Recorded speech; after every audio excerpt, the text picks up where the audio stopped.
Speech off. Hi guys, welcome back to my channel. So I decided to do things a little bit differently and see how it works out.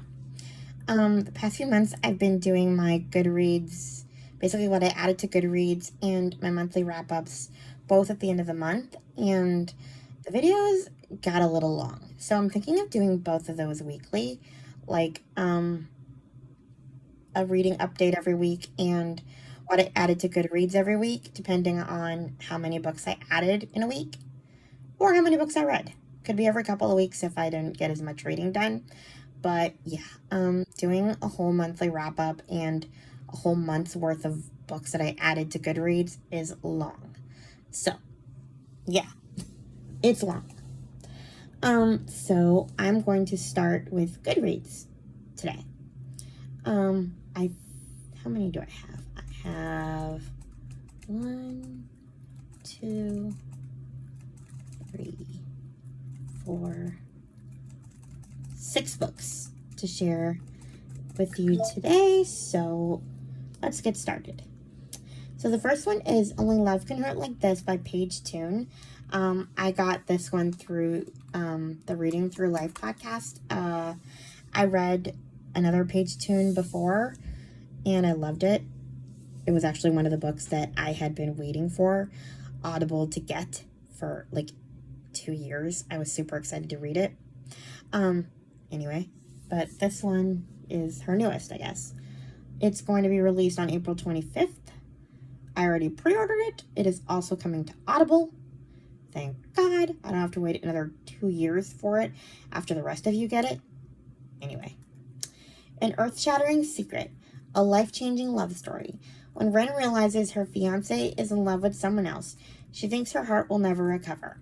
On the other side of the world, Anders lost his wife 4 years ago and is still struggling to move on. Ren hopes that spending the summer with her dad and stepfamily on their farm in Indiana will help her to heal. There, amid the cornfields and fireflies, she and Anders cross paths and their worlds are turned upside down again. But Ren doesn't know that Anders is harboring a secret, and if he acts on any feelings he has for Ren, it will have a serious falling out for everyone. Walking away would hurt Ren more than she can imagine, but knowing the truth, how can she possibly stay? Okay, so I'm intrigued to know what this secret is, or why they can't be together. It's very vague, but I'm sure it's complicated. Next we have The Soulmate by Sally Hepworth. I have heard about this through many sources, but the most recent one was the Literally Reading podcast. The way one of the hosts described it made me want to get it in a way that nobody else convinced me that I wanted to read it. I am a Sally Hepworth fan. I loved her book, The Secrets of Midwives. It's one of her backlists. It's my favorite of hers, even though it's not her most popular. I loved it. But I also read like some of her more recent ones, like The Good Sister. I have not read The Mother-in-Law, which is apparently everybody's favorite. I don't know.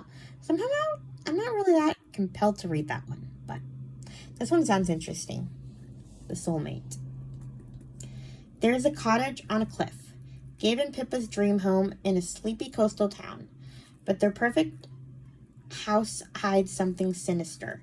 The tall cliffs have become a popular spot for people to end their lives. Night after night, Gabe comes to their rescue, literally talking them off the ledge. Until he doesn't. When Pippa discovers Gabe knew the victim, the questions spiral. Did the victim jump? Was she pushed? And would Gabe, the love of Pippa's life, her soulmate, lie? As the perfect facade of their marriage begins to crash, the deepest and darkest secrets begin to unravel. Dun dun dun. I'm like really interested in this. Yikes. Next is How Not to Drown in a Glass of Water by Angie Cruz. This was on the Currently Reading podcast's indie press list.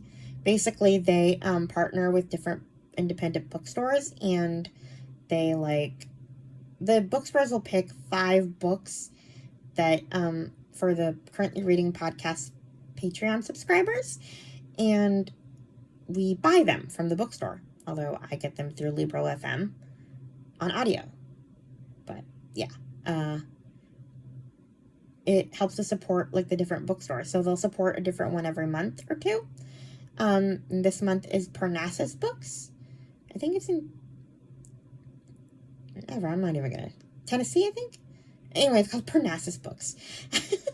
But yeah, this one, How Not to Drown in a Glass of Water, was the only one that I kind of caught my attention from this month's indie press list.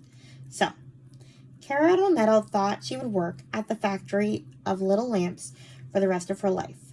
But when, in her mid-50s, she loses her job in the Great Recession, she's forced back into the job market for the first time in decades. Set up with a job counselor, Cara instead begins to narrate the story of her life. Over the course of 12 sessions, Cara recounts her tempestuous love affairs, her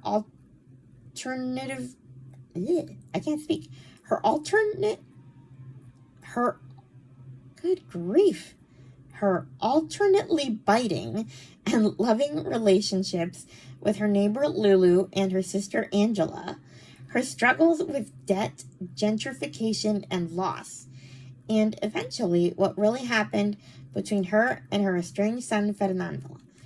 As Cara confronts her darkest secrets and regrets, we see a woman buffeted by life, but still full of fight. I hope that's how she pronounces her name, Cara. I need to hear the audiobook to see how it's actually pronounced. Hopefully I pronounce it correctly in my wrap-up, because, yeah, I'm not sure I'm doing it right. And I don't want to, like, Americanize someone's name if that's not how you pronounce it.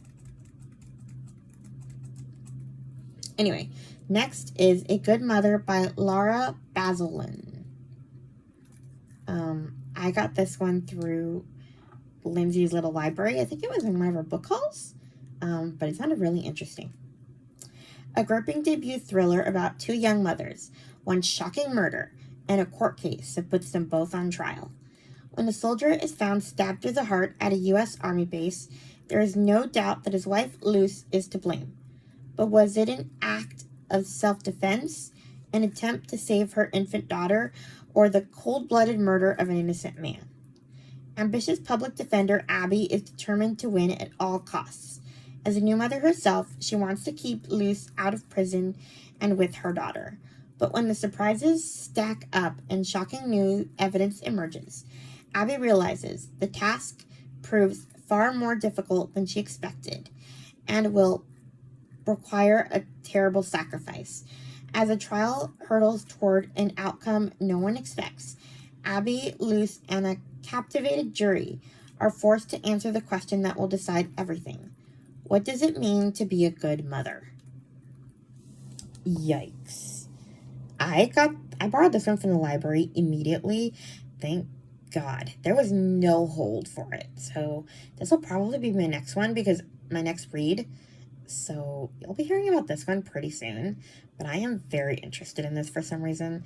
I love, like, courtroom stories for some reason. I don't know. And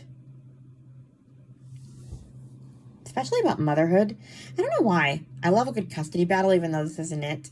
But it's called A Good Mother, so it's intriguing. Anyway, my last one is also another recommendation through from Lindsay's Little Library. She recommended this series, actually. The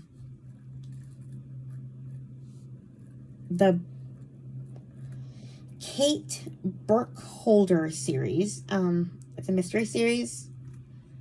And the first one is called Sworn to Silence. The author is Linda Castillo. It's apparently an Amish murder mystery series. I've been reading the Three Pines Louise Penny series, so it'll be interesting to read these. And I've always loved Amish, like, romances. I just love reading about the Amish. It's so, like, I don't know, just the food they make, like, all of it is just, I love it. And so, I mean, maybe if I like Amish romance, I'll like Amish mysteries too. So, anyway, Here's a description for the first one in the series. We'll see if I like it. Some secrets are too terrible to reveal. Some crimes are too unspeakable to solve. In the sleepy rural town of Painters Mill, Ohio, the Amish and English residents have lived side by side for 2 centuries. But 16 years ago, a series of brutal murders shattered the peaceful farming community. In the aftermath of the violence, the town was left with a sense of fragility, a loss of innocence. Kate Burkholder, a young Amish girl, survived the terror of the slaughterhouse killer, but came away from its brutality with the realization that she no longer belonged with the Amish. Now, a wealth of experience later, Kate has been asked to return to Painter's Mill as chief of police.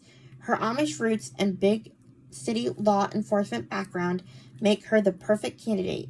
She's certain she's come to terms with her past until the first body is discovered in a snowy field. Kate vows to stop the killer before he strikes again. But to do so, she must betray both her family and her Amish past and expose a dark secret that could destroy her. Okay. I'm very interested. We'll see how I feel because there's like 20-something in this series from what I saw on Goodreads. So I'm just trying out the first one to see what I think. I'm on hold for it, so hopefully I like it. Anyway, those are the books that I added to Goodreads, and this week, turns out I was wrong. There was only 5, not 6. I cannot count. I've never been good at math. Anyway, please like, comment, and subscribe, and I'll talk to you guys in my next video. Bye! Ah! Sorry about that clicky noise. I don't know what happened. Speech on. Stop recording video.